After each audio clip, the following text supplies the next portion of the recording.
주일 예배에 참여하신 모든 분들을 축복합니다. 네, 오늘도 이렇게 명절을 지나서 모이다 보니까요.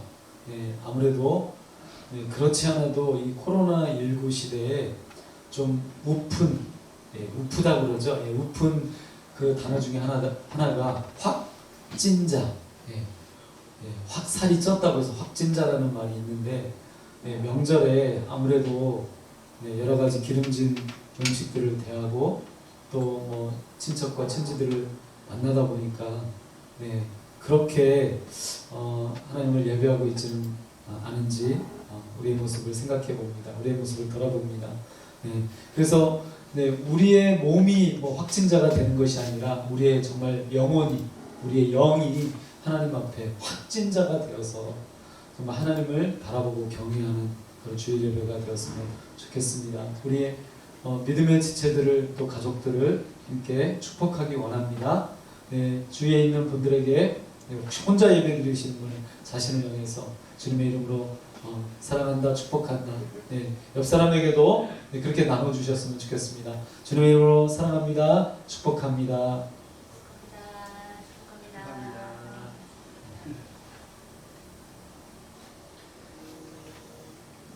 오늘 함께 나누실 하나님의 말씀은 이사야서 47장 8절에서 15절까지 말씀입니다.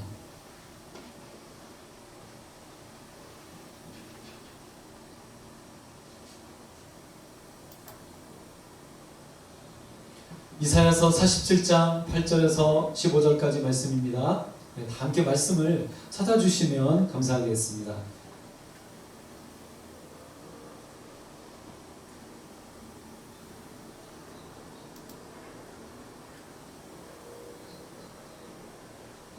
시간을 좀 더 드릴 테니까요. 가정에서도 온라인으로 예배드리는 모든 분들께서도 말씀을 찾아주셔서 꼭 찾아주셔서 함께 읽어주시면 감사하겠습니다.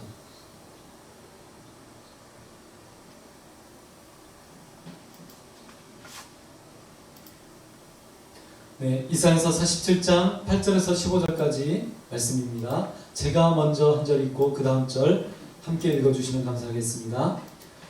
그러므로 사치하고 평안히 지내며 마음에 이르기를 나뿐이라. 나 외에 다른 이가 없도다. 나는 과부로 지내지도 아니하며 자녀를 잃어버리는 일도 모르리라 하는 자여, 너는 이제 들을지어다. 하늘에 갑자기 자녀를 잃으며 과부가 되는 이 두 가지 일이 내게 임할 것이라. 내가 무수한 기술과 많은 주문을 드릴지라도 이 일이 온전히 내게 임하리라. 내가 내 악을 의지하고 스스로 이르기를 나를 보는 자가 없다 하나니 내 지혜와 내 지식이 너를 유혹하였음이라. 내 마음에 이르기를 나뿐이라.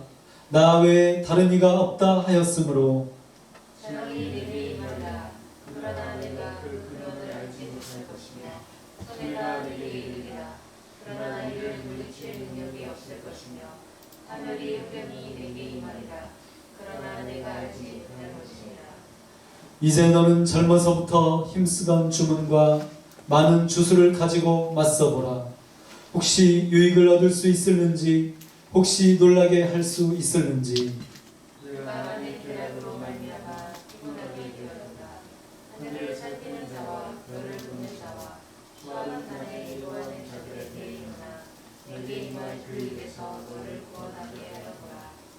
보라, 그들은 초계 같아서 불에 타리니 그 불꽃의 세력에서 스스로 구원하지 못할 것이라. 이 불은 덮게 할 숯불이 아니요 그 앞에 앉을 만한 불도 아니니라. 내가 같이 쓰던 자들이 내게 같이 되니 어려서부터 너와 함께 장사하던 자들이 각기 즐기를 흩어지고 너를 구원할 자가 없으리라. 아멘. 오늘은 영상을 준비하지 않았습니다. 영상을 준비하지 않고 우리가 지난 시간 계속해서 보았던 신의 길, 인간의 길이라는 2008년도에 방영되었던 이 내용에 대해서 잠시 이야기하고 함께 계속해서 말씀을 나누려고 합니다.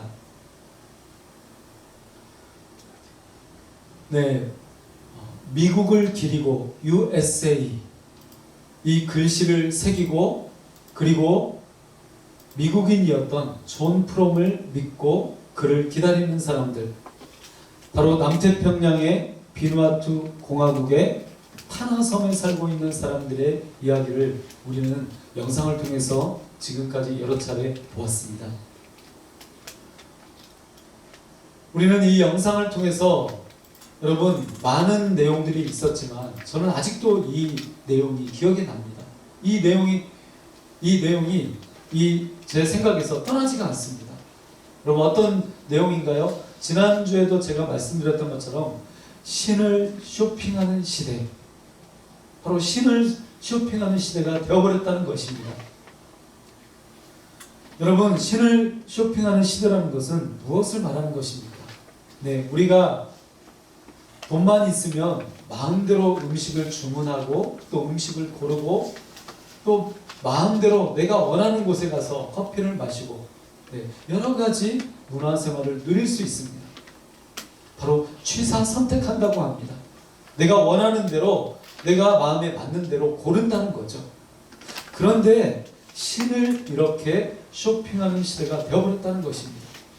사실 여러분 어떻습니까? 우리는 조금만 마음에 들지 않으면 어떻게 하죠?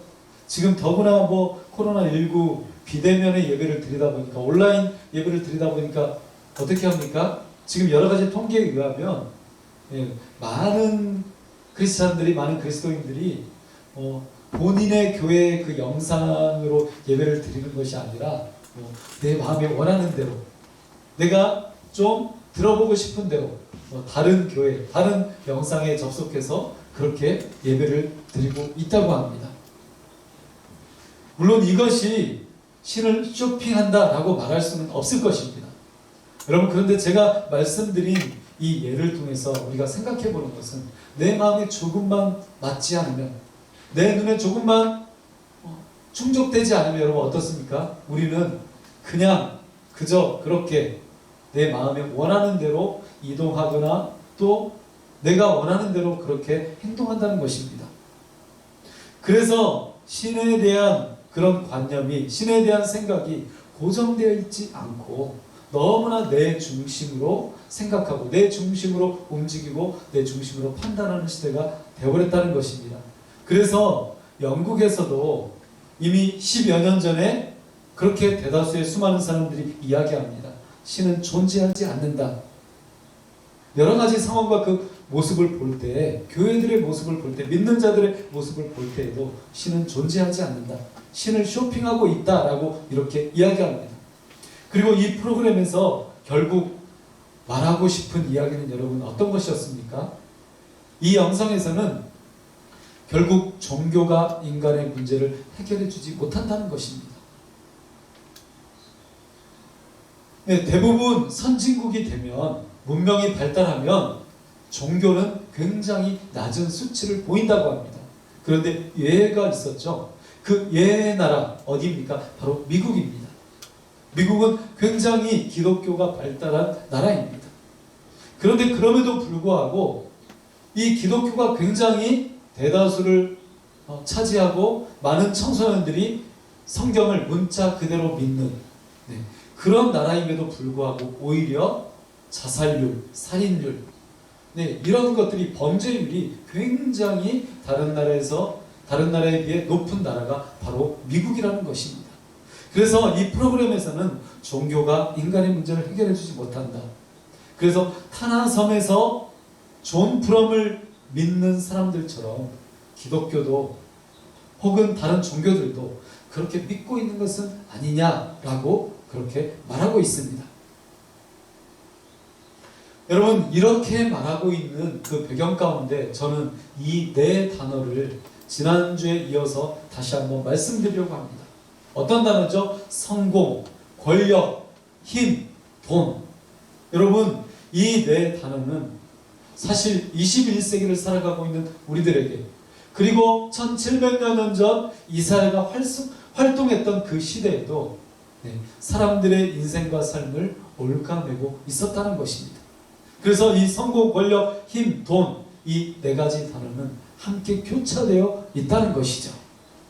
그래서 저는 이러한 시대를 살아가면서 우리는 하나님의 나라에 대해서 어떤 기대를 가지고 있는지, 그리고 이 하나님의 나라가 말해주는, 이 이사야 선지자가 말해주는 이 하나님의 나라, 바로 뉴 노멀의 시대에 대해서 함께 고민해 보려고 합니다.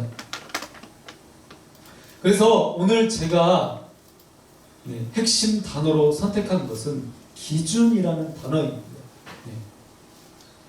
이 기준이라는 단어를 잠시 말씀드리려고 합니다. 제가 초등학교 때 그런 기억이 납니다. 중학교 때도 그런 기억이 나는데요. 예를 들어서 제가 5번이었다고 한번 생각해 보세요. 그러면 5번 기준 하면 제가 손을 들고 선생님이 5번 기준 그렇게 이야기하시면 저는 제 손을 들고 기준 이렇게 외칩니다. 그러면 여러분 어떻게 하죠? 기준 뒤에 다른 친구들이 쓰게 되는 거죠. 그래서 중학교 때도 고등학교 때도 교련 시간이라는 게 있었습니다. 우리 친구들은 아마 지금 있는 청소년들은 아마 잘 모를 거예요. 교련 시간, 한마디로 좀 군대 훈련을 수업 시간에 했다라고 생각하면 좀 이해하기 쉬울 것 같습니다. 그 시간에도 마찬가지입니다. 그래서 누구 기준하면 그 친구가 기준 이렇게 외칩니다. 그러면 그 친구를 중심으로 해서 앞으로 나란히 하면 막 달려서 몇 사람씩 이렇게 앞으로 나란히 하면서 줄을 쓰게 됩니다. 이런 기준에 대해서 한번 생각해 보도록 하겠습니다. 자, 그러면 다시 성경 말씀으로 돌아가서 말씀을 읽도록 하겠습니다. 자, 8절 말씀을 함께 읽어주시기 바랍니다. 소리를 내서요, 가정에서도 온라인으로 예배 드리셔도 소리를 내서 꼭 함께 읽어주시기 바랍니다. 함께 읽겠습니다. 시작. 그러므로 사치하고 평안히 지내며 마음에 이르기를 나쁩니다. 나 외에 다른 이가 없도다. 나는 과거로 지내지도 아니하며 너를 잃어버리는 이도 모르리라 하는 자여 너는 이제 들을지어다. 오늘 8절 말씀에 보니까 그러므로 사치하고 평안히 지내며 마음에 이르기를 이라고 이렇게 말하고 있습니다. 이사야 선지자가 지금 이 내용을 누구를 빗대어 이야기하는 내용입니까? 누구에게 말하고 있는 내용이죠? 바로 바벨론 사람을 향해서 말하고 있는 내용입니다. 그러면 이 단어의 이 원래 의미를, 이 히브리어 단어의 그 뜻을 살펴보려고 합니다. 먼저 사치하고라는 단어입니다. 이 사치하고라는 단어는 히브리어로 풍부한 이라는 뜻을 가지고 있습니다. 풍부한이라는 뜻을 가지고 있는데, 그런데 이 단어가 다른 의미로도 종종 사용되었는데요. 방탕한이라는 의미로도 사용되고 있습니다. 그래서 사치하고라는 뜻은 원래 의미는 풍부하다, 방탕하다라는 의미입니다. 여러분 어떻습니까? 우리가 만약 돈이 많아진다고 생각해 보세요. 내가 돈이 많아집니다. 그럼 어떻게 될까요? 우리는 검소하게 살 것이라고 생각합니다. 그런데 대부분 다 방탕하게 된다는 것이 지금까지의 통계입니다. 그래서 미국에서나 또 우리나라에서나 로또에 당첨되었다라든지 이런 사람들의 그 대부분의 삶이, 이 거액을 받은 사람들의 그 삶이 굉장히 비참하게 된 사건들이 많은 것을 우리는 알 수 있습니다. 그리고 두 번째로 평안히 지내며 라는 단어입니다. 이 단어의 원래 히브리어 의미는 안전하다, 거주하다 라는 그런 뜻입니다. 그래서 평안히 지내며 라는 이 두 단어, 안전하다, 거주하다 라는 단어입니다. 그래서 이 원어의 의미로 이 내용을 다시 한번 직역을 해보면 안전하게 거주하는 방탕한 자여 라고 이렇게 해석할 수 있습니다. 그래서 세번역 성경을 보니까요, 세번역 성경은 이 내용을, 이 부분을 이렇게 번역하고 있습니다. 그러나 방탕한 여인아 라고 이렇게 번역을 해놓고 있습니다. 왜 여인아 라고 말하고 있을까요? 1절에서 7절까지 말씀을 읽어보면 왜 여인이라는 단어가 여기서 사용되고 있는지 우리는 알 수 있습니다. 사실은 이 내용을 누구에게 말하고 있는 거죠? 그 왕국의 여주인 같은, 그렇게 모든 것을 누리고 있는, 사치하고 있는 방탕한, 마치 그런 바벨론의 그런 여인과 같은 안주인과 같은 그런 자에게 지금 말하고 있는 내용이기 때문입니다. 자, 그러면 지금 이 내용에 어떤 문제가 있는지 우리는 살펴보려고 합니다. 네, 두 번째로 우리가 이 8절에서 보는 내용은 마음에 이르기를 이라는 그런 내용입니다. 지금 이사야가 예언하고 있는 바벨론 제국에 여러분 진짜 문제가 있는데요. 무엇이 문제라는 것입니까? 바벨론 제국은 수많은 것들을 소유하고 수많은 것들을 누리고 있는 최고의 전성기의 그런 시대를 살아가고 있습니다. 그런데 이 바벨론 제국의 진짜 문제는 어떤 것이라는 이야기입니까? 네, 마음이 문제라는 것입니다. 마음에 이르기를, 그들의 이 마음에 어떤 문제가 있었다는 것이죠? 바벨론이 이 풍부함과 안전을 추구하는 것이 문제가 아니라는 것입니다. 우리는 바벨론이 너무나 풍부했기 때문에, 방탕했기 때문에, 너무나 안전을 추구했기 때문에 거기에서 문제가 발생한 것이다 라고 생각합니다. 그런데 지금 이사야 선지자가 말하고 있는 것은 그것이 아니라는 것입니다. 그것이 문제가 아니라 그들의 권력과 힘, 그들의 풍부함이 왕국의 여주인처럼 계속될 것이라고 그렇게 마음에 여기며 살아갔다는 것입니다. 네, 무슨 이야기죠? 예, 많은 것을 소유했지만 그것을 추구하는 것 자체는 문제가 아니라는 것입니다. 그럼 무엇이 문제라는 것이죠? 네, 이것이 계속돼서 영원히 계속될 것 같은 마음, 그런 마음으로, 그런 자세로 살아갔다는 것입니다. 그래서 이것이 표현해주는 이 방탕함은 결국 이 바벨론이 그들의 권력과 힘을 가지고 많은 사람들을 괴롭혔다라는 것입니다. 그래서 이 8절 말씀은 계속해서 무엇을 이야기하고 있습니까? 나뿐이라, 나 외에 다른 이가 없도다 라고 말하고 있다는 것입니다.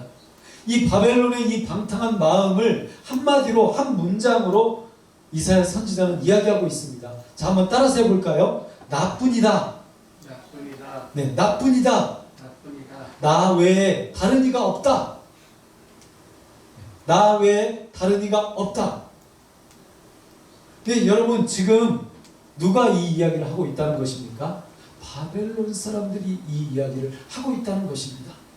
그래서 계속해서 어떻게 이야기합니까? 나는 과부로 지내지도 아니하고 자녀를 잃어버린 일도 없을 것이다. 모를 것이다. 모르리라 라고 이렇게 말하고 있습니다. 여러분 무슨 이야기입니까? 이 내용은 사실 하나님이 계속해서 주장하신 내용입니다. 26장, 25장, 26장을 우리가 계속해서 살펴보면 45장, 46장이죠. 45장과 46장을 계속해서 살펴보면 하나님께서 계속해서 반복해서 주장하고 계십니다. 무엇을 주장하시죠? 나밖에 없다. 내가 하나님이다. 내가 유일한 신이다.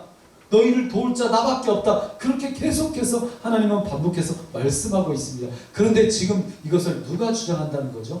바벨론 사람들이 주장하고 있다는 것입니다. 나 외에 다른 이가 없다. 여러분 그래서 이 주장은 지금 바벨론이 자신이 한없이 높아져서 신과 같은 위치에 올라있다는 것을 표현하는 내용이라는 것입니다. 그래서 그들은 어떻게 이야기하죠? 과부로 지내지도 아니하고 자녀를 잃어버리는 일도 모르랴. 지금 그들의 모습이 영원할 것이라는 이 기준과 이 마음이 바로 하나님의 자리에 오른 음탕한 방탕한 바벨론의 모습이라는 것입니다. 그래서 여러분 내가 무엇인가 소유하고 무엇인가 누리고 있을 때 그것에 대해서 교만한 마음을 가진다면, 그것이 방탕한 마음으로 흐르게 된다면 그것이 바로 신의 자리에 오르려고 하는 인간의 교만한 마음이라는 것입니다. 이것이 바벨론의 기준이었다는 것입니다. 그래서 진짜 우상은 눈에 보이는 어떤 것이 아닐 수도 있다는 것입니다. 진짜 우상은 풍부함과 안전 위에 올라선 교만한 기준, 교만한 마음이 바로 우상이라는 것입니다. 그래서 겸손을 잃어버린 풍부한 마음은 여호와의 유일성을 주장하는 것과 똑같다는 것이죠. 그래서 만약 우리가 나의 풍부함으로 종교를 쇼핑하듯 신에게 접근하고 있는 것이 나의 믿음의 기준이라면 그것이 진짜 우상이 된다는 것을 우리는 기억해야 합니다. 두 번째로 말씀을 보도록 하겠습니다. 10절 말씀을 함께 읽도록 하겠습니다. 자, 10절 말씀을 함께 읽어주세요. 시작. 내가 내 악을 제하고 스스로 이르기를 나를 보는 자가 없다나니 내 지혜와 내 지식이 너를 유혹하였으나 내 마음이 이르기를 나뿐이라 나 외에 다른 이가 없다 하였으므로. 네, 10절에서 첫 번째로 이야기하고 있는 것은 무엇이죠? 나를 보는 자가 없다라는 것입니다. 무슨 이야기일까요? 네가 네 악을 의지하고 스스로 말하기를 나를 보는 자가 없다. 여러분, 쉽게 생각해서 이 이야기를 우리가 어떻게 해석해 볼 수 있을까요? 공동번역 성경이 이 10절을 이렇게 해석하고 있습니다. 이렇게 번역하고 있습니다. 공동번역 성경을 보니까 네가 실컷 나쁜 짓을 하면서도 나를 감시할 눈이 없다 하고 자신만만이구나 라고 이렇게 번역하고 있습니다. 여러분, 좀 실제적으로 번역을 해놨죠? 그렇죠? 네. 막 실컷 나쁜 짓을 하면서도 한마디로 양심에 거리낌이 없다는 것입니다. 아주 나쁜 짓을 그렇게 일상적으로 그렇게 살아가면서도 자신만만하다는 것입니다. 여러분, 왜 바벨론은 이런 모습을 가지고 있었습니까?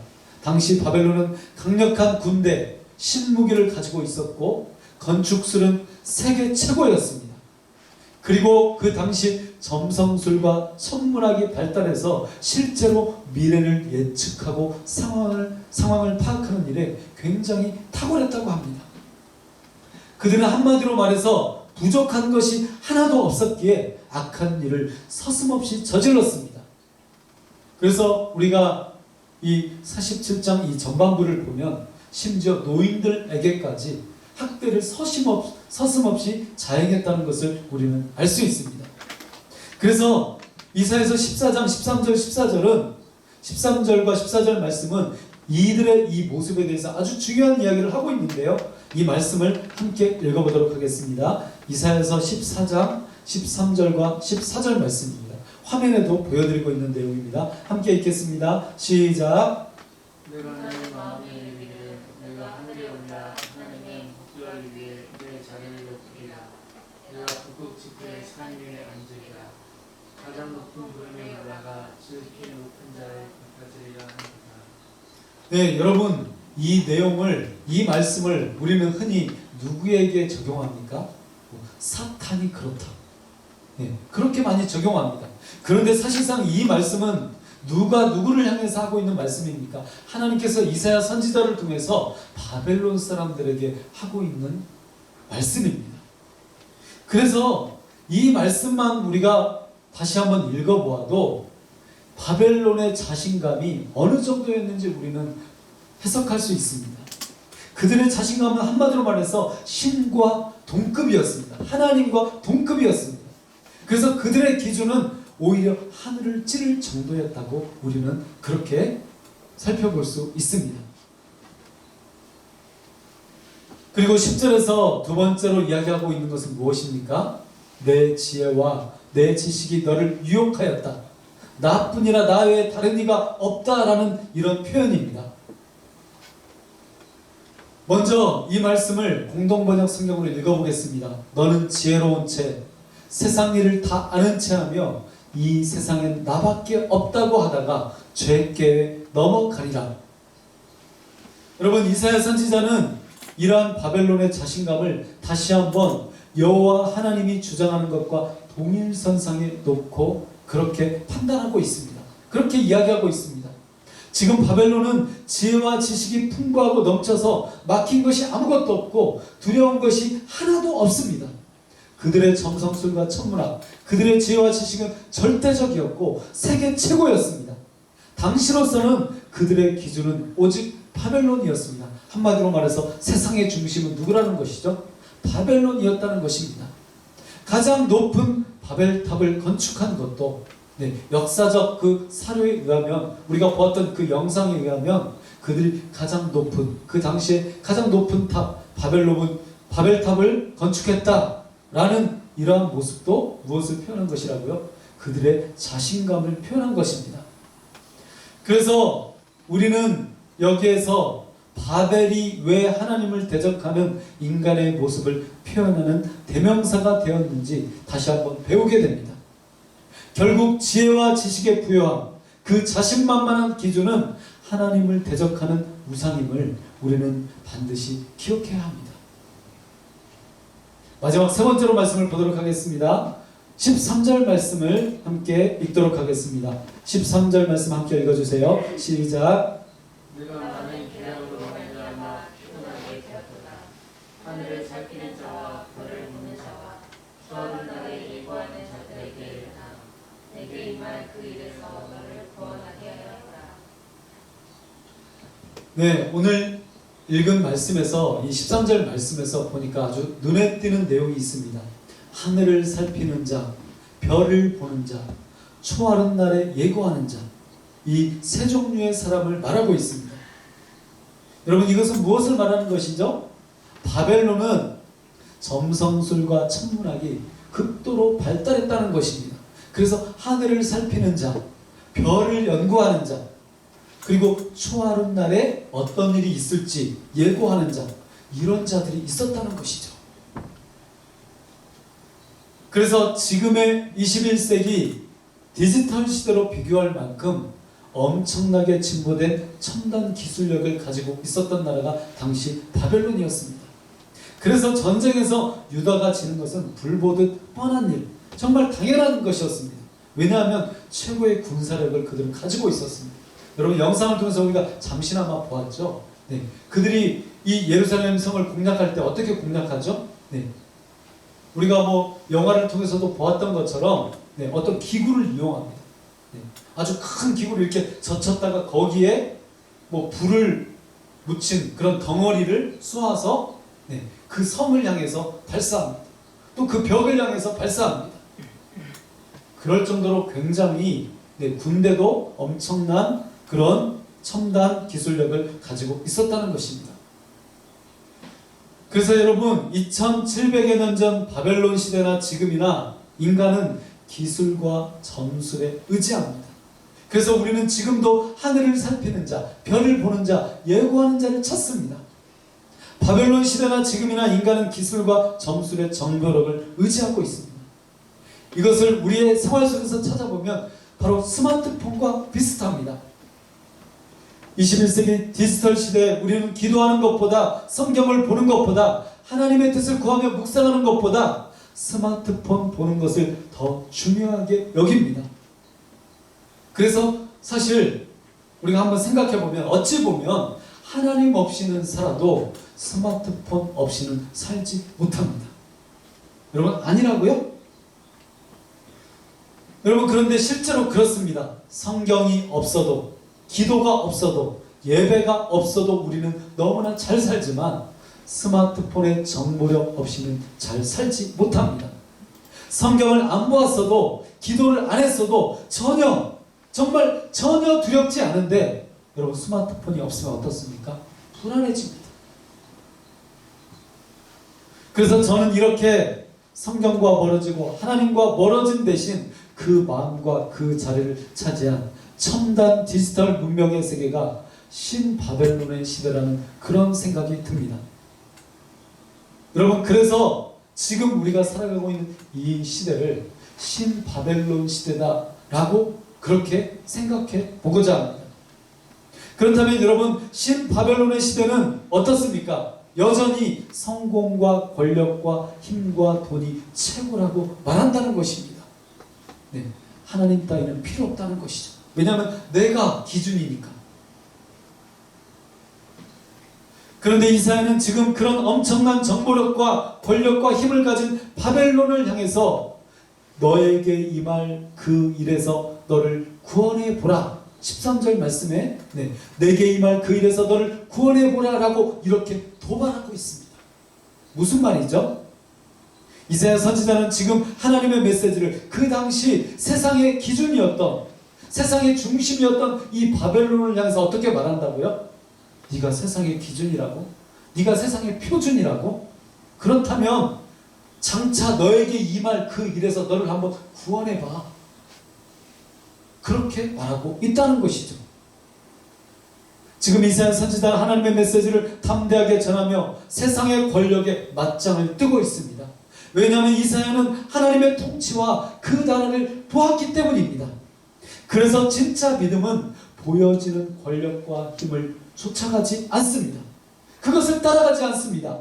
진짜 믿음은 살피고 보고 예고하는 진짜 하나님의 말씀을 따라갑니다. 이제 말씀을 맺으려고 합니다. 여러분, 우리가 지금 살아가고 있는 지금 현재 이 시간 함께 예배드리는 이 시간, 이 시대를 가리켜서 포스트 코로나 시대라고 이야기합니다. 그리고 뉴 노멀 시대라고 이야기합니다.